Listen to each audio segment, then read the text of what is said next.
Welcome, Dr. Wendy O'Connor. I'm so happy you're here. Thank you for having me. I'm so excited. Well, your journey and all of your knowledge sounds so exciting, and we just connected before I hit record that you had your education out here in San Yes. Diego. Yes. And so I did my doctorate at Stanford.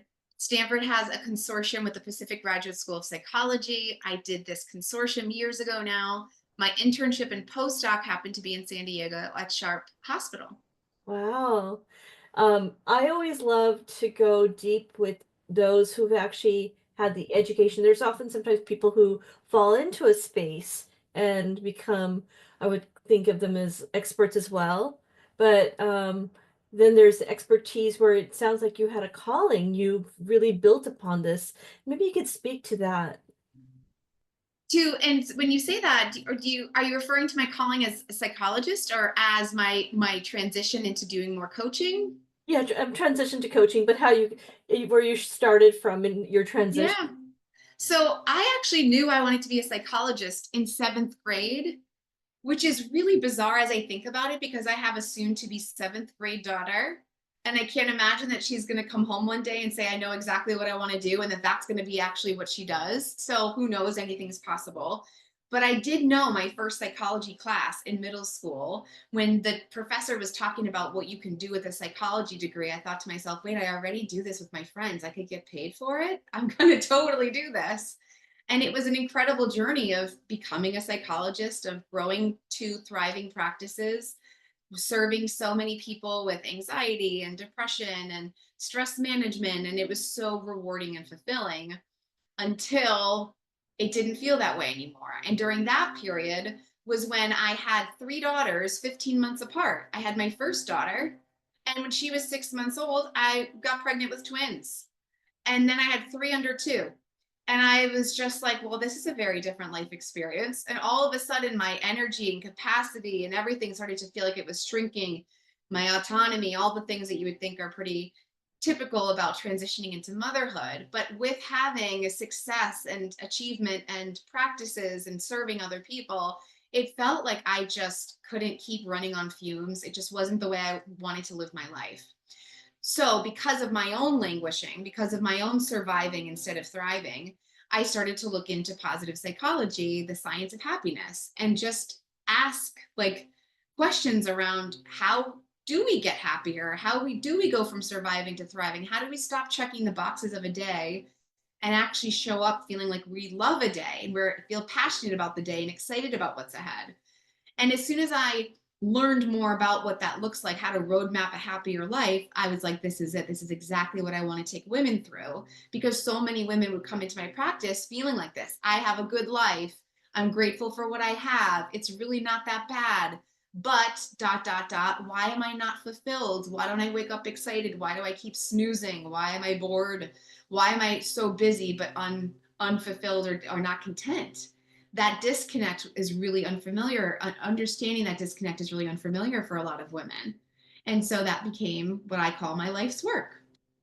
And I find that remarkable because some of the best lessons I learned from my own life and those who have been on my podcast is it's through your own life lessons that when you respond to that condition, whatever those conditions may be, you become like your own guru, so to speak, and you also become the person who now can help others.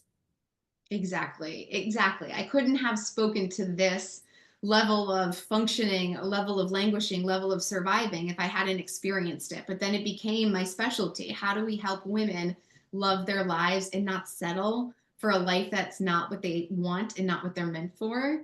So, exactly. We take our own stories, we create strength and resilience out of them. And in an ideal world, I guess like it worked out for me, I get to help people do the same thing.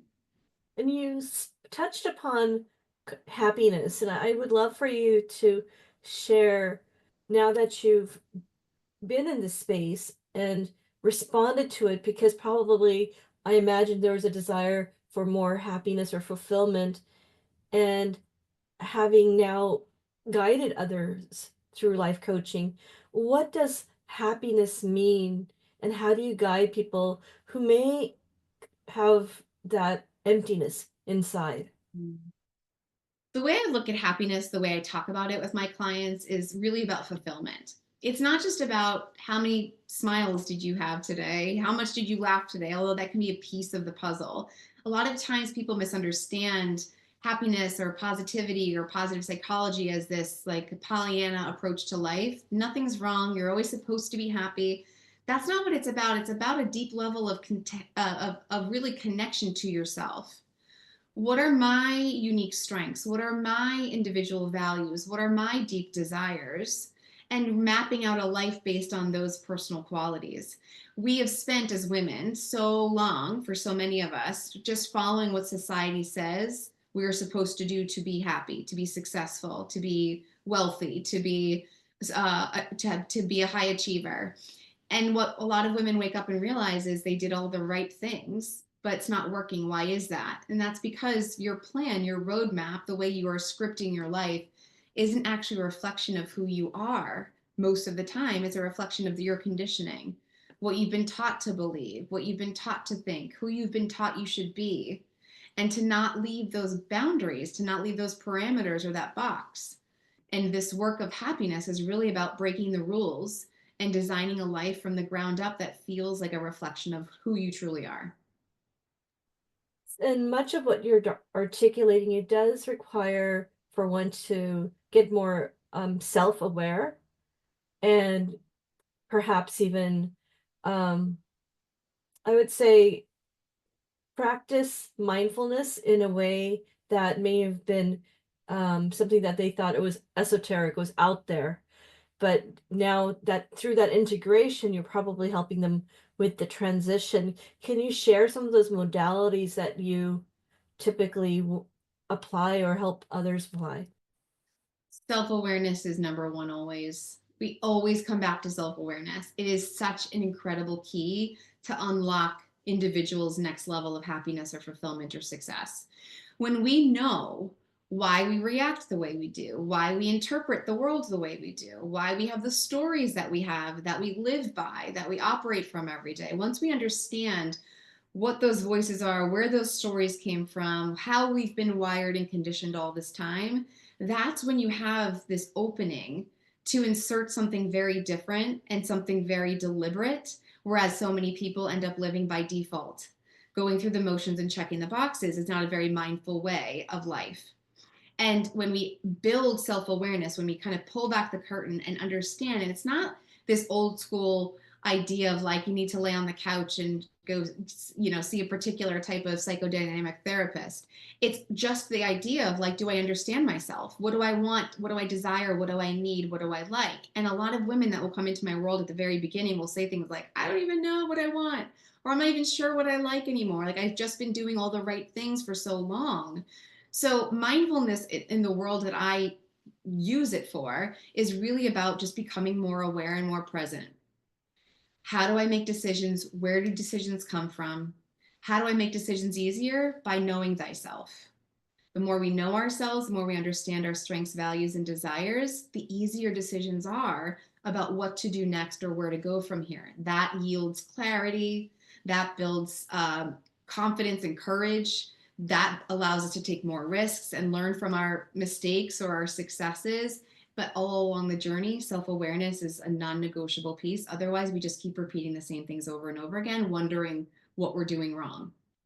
Yeah, and one of my favorite phrases is what is it? The definition of insanity is to do the same thing and expecting different results. And I'd often been there in the sense that as I was transitioning out of corporate, it was a rough phase. And I imagine a lot of women who listen to this podcast, because I do tailor to female solopreneurs who are pivoting, and those pivots can be micro pivots before you make any bigger transition. But while you're making those transitions, I imagine there's different phases you see your clients go through. Like you could probably identify, oh, they're still making those micro pivots. They haven't even realized that they're still reacting versus now ready to respond.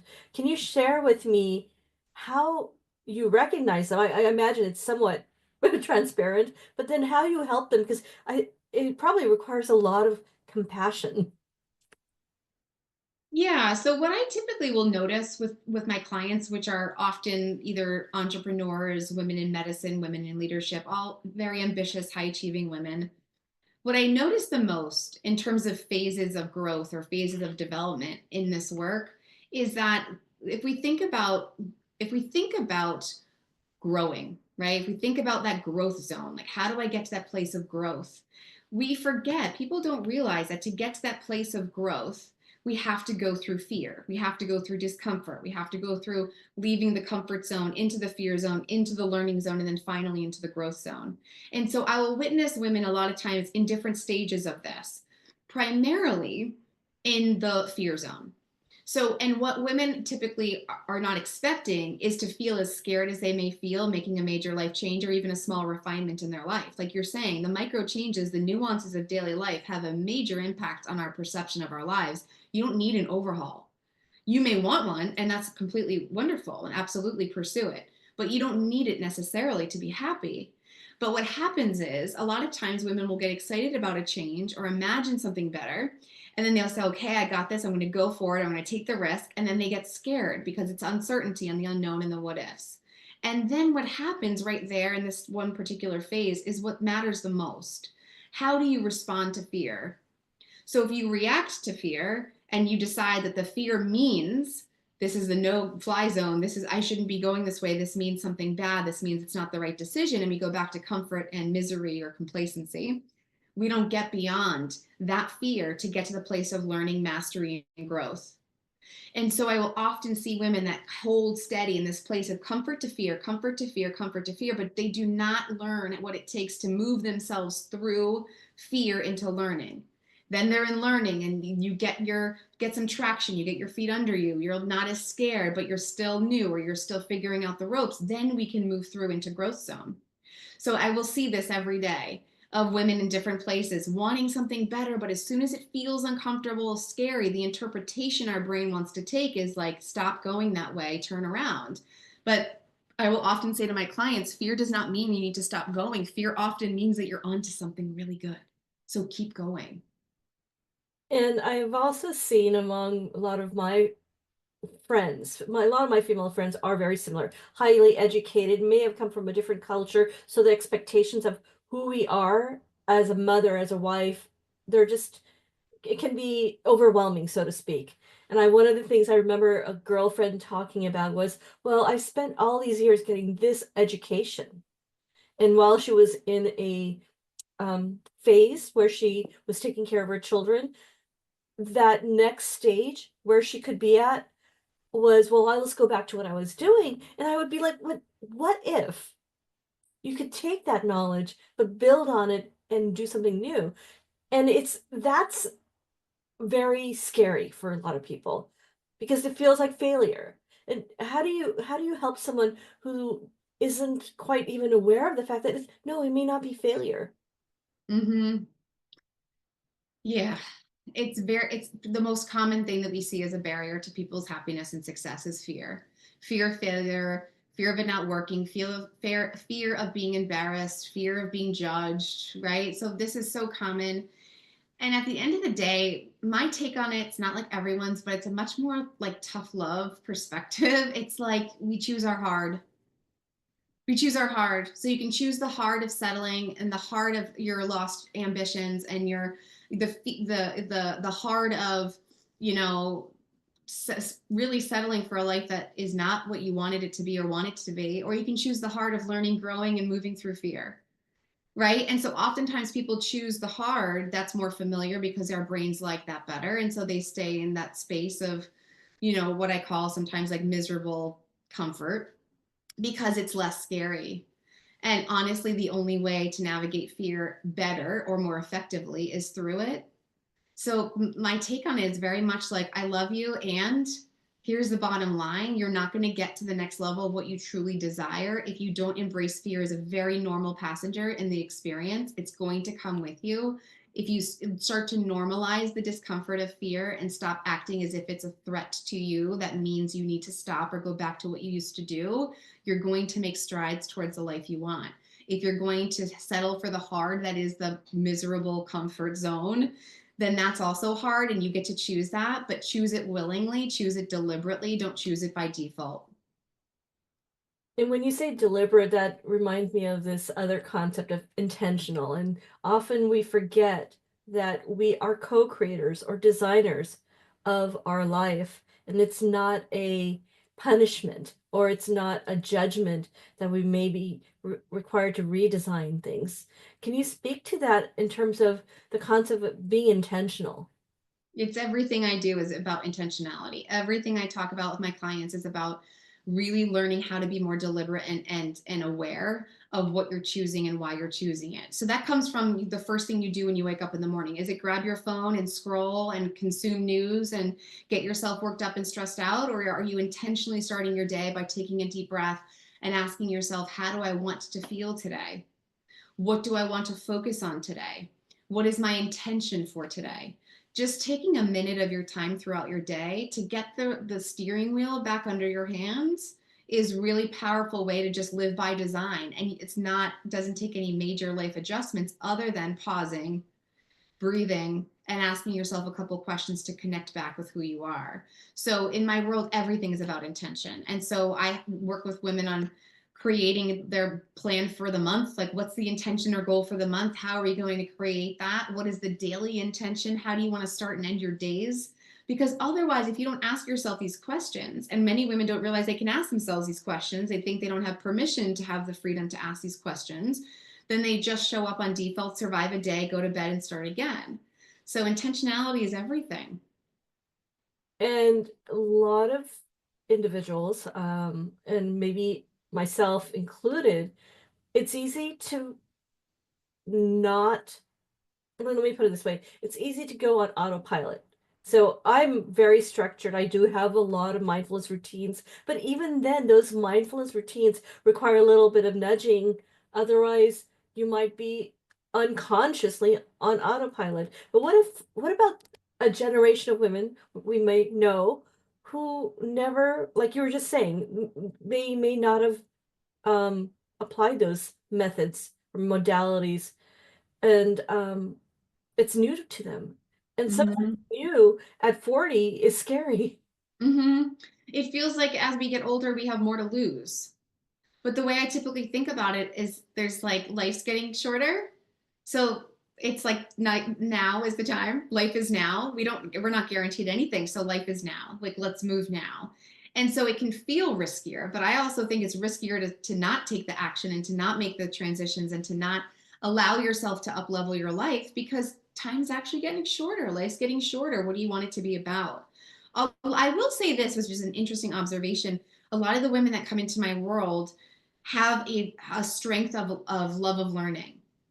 And so there is just something very natural about the women who are personal growth oriented, want to learn, want to grow, want to challenge. Even if they're scared, there's still a pull in that direction. Whereas there's a lot of women that may not have that high of a strength with love of learning. And so that's where maybe self awareness is lower, or you see change happen maybe less frequently or at a slower pace. And so our strengths do really serve us in different ways. But I've noticed over the years now, so many women that come into my world are so curious, naturally curious. While other women that come in, maybe more trepidatious, I'm teaching them the importance of curiosity and how that can be such a life changing tool that they use in their lives. Where can we change from using judgment to using curiosity? This can be a total life changer for so many people, but we don't necessarily realize those things are options if we're not naturally curious or have that love to learn new things. It can feel like more of a challenge. Yes, absolutely. And for those that, and I'm really glad you're recognizing that, because there are those that may be in a different phase or a natural tendencies, like you were talking about, natural strengths.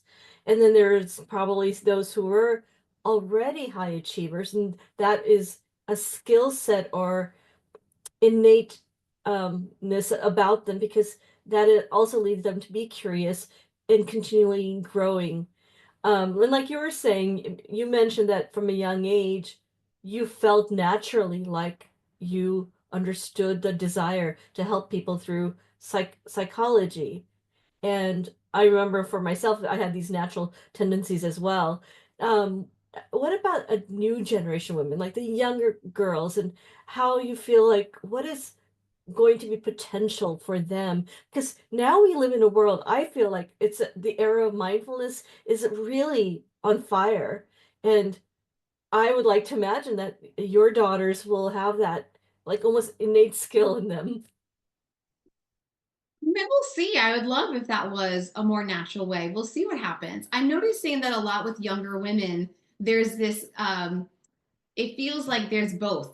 There's both an energy around curiosity that there might be more options they originally thought were available to them of what the good life looks like or how we define success. But then there's also that traditional piece of, but I've got to finish college and I have to land the great job. And what do I want? So there's this combination in younger women, especially in early 20s, I've noticed that is this pressure from the past or what they've learned so far that's conflicting a little bit with that internal desire for what they want life to actually look like. And the beauty, in my mind, is that there's at least half of that curiosity around what other options are available, because now we're going to create a different path for that human. So they're not waking up in 10, 20, 30 years going, why did I just follow the map that was prescribed for me and wake up unhappy and unsatisfied? I'm so glad that I let myself be curious and give myself permission to consider alternatives. So I think there is going to be, and there already is, a major shift. I mean, women that are reaching out for support, wanting mentorship around this, are the women that are not interested anymore in just settling, having no boundaries, and letting life just kind of like swirl them up in their waves. They want to take a stance. And that trickles down because the way, if we're the women that believe that, the way we interact with our world has a ripple effect. So I think it's only going to get better from here.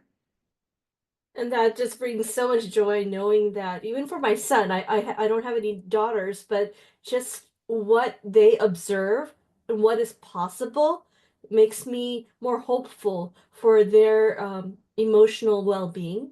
Absolutely. Now, one of the things that I know about you is that you focus on something that is very near and dear to me, which is while I'm into the whole woohoo spirituality to some degree, being very scientific and grounded is where my navigational compass always leads me. And you focus on evidence base. Can you explain that and wrap up maybe with those women that are pivoting, which are often the women I help?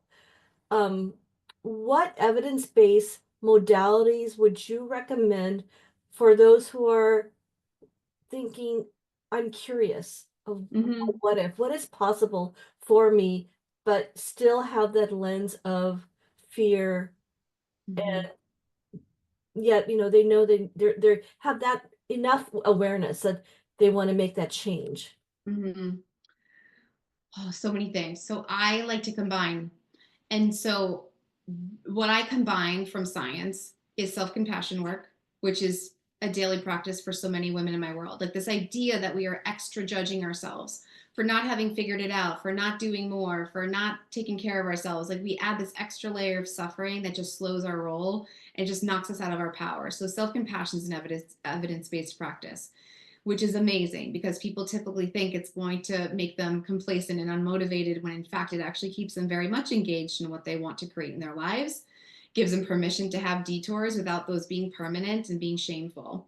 So self-compassion is a great place to start. Self-awareness is a great place to start. And anything in the world of positive psychology and cognitive behavioral work is what I recommend. So when I think about positive psychology specifically, learning what your signature strengths are, learning how to apply your signature strengths, learning how to design a life that supports and highlights your strengths. If you're in a role, in a relationship, in a lifestyle where your top strengths are really at the bottom of the barrel of what's being highlighted and lived into, you're not going to be happy. But when we bring those strengths up to the surface, when those are being lived into in daily choices, you're going to feel much more fulfilled very quickly. Also, in positive psychology, if you think about the 5 components to what we call living the good life, having more often positive emotions, feeling engaged in your life, doing things for the sake of doing it because you love it, not because of a particular outcome, experiencing positive relationships is very important. Relationships are huge for our happiness. A sense of meaning, that a life is meaningful, that it's on purpose, that it's connected to something deeper for us, and accomplishment. If you think about those 5 pieces, that's going to go a really long way. And just saying to myself, okay, which of those are kind of missing? Which of those could I turn up a little bit? Which ones are feeling satisfactory to me now? Then it gives us something to hold on to say, okay, I can change the dials. I just need to learn how. And then from cognitive behavioral work, we know that our thoughts impact our feelings, which then influence our behavior. So when we start to recognize the power of neuroplasticity, being able to rewire our mind, to rewire our stories, to choose new stories, to write our next stories, this is going to be incredibly powerful for us to change our habits, our lifestyle, our behaviors. So all of these as being science-backed methods to living a better life are just really blend well together. They really marry well together for a whole experience. I love that. That was really beautifully articulated. Do you have any words of wisdom for those that are like, well, where do I start then? If there was just one modality or one thing I need to do, or even as they reach out to you, the show notes will give information about your work and how they can engage with you. Yeah. My one piece of wisdom is always going to be just start. Stop waiting for the right time. Stop waiting for the confidence. Stop waiting for the weather to change. Stop waiting for the next thing, the variables outside of ourselves to help influence our lives. Like just start. You know the thing that's been gnawing at you to change. We typically have a sense of what that thing is. Where we might not be as happy or where we might not be living up to our potential or what's getting in the way. We typically have a sense of that. If you know what that is, take action on it today. Just choose to take action. Don't worry about, is it the right one? Is it the perfect choice? Is it the exact thing? Just move on it. Just move the needle a tiny, tiny inch forward, a tiny millimeter forward. It doesn't matter. What matters is that you're showing your brain that you're serious, that you want this, that you're worth it.